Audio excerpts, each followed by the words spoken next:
In today's video, I'm going to teach you how to import a JSON blueprint into Make.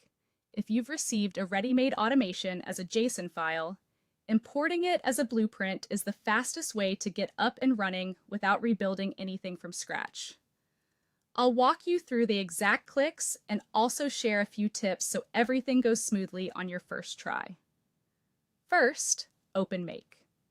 If you aren't already signed in, go ahead and sign in so you can access your workspace.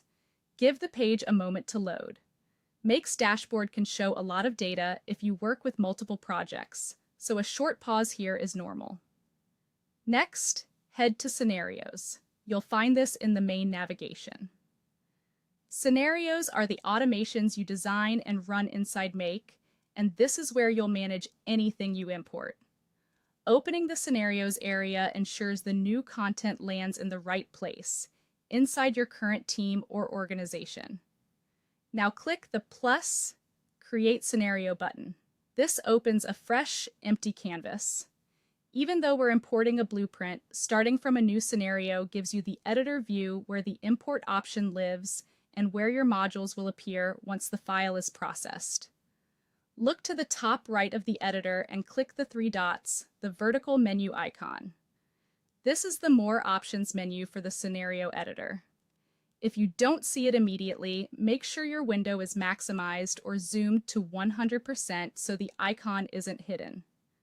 From that menu, choose Import Blueprint. This tells Make that you want to bring in an existing setup rather than building a workflow manually.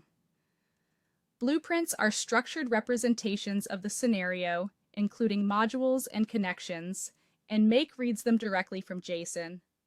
When prompted, upload your JSON file. Use the file picker to locate the correct blueprint on your computer.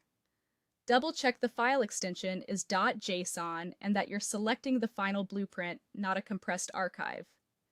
If you receive the file from a colleague, it's a good idea to confirm it wasn't edited in a way that might break its structure.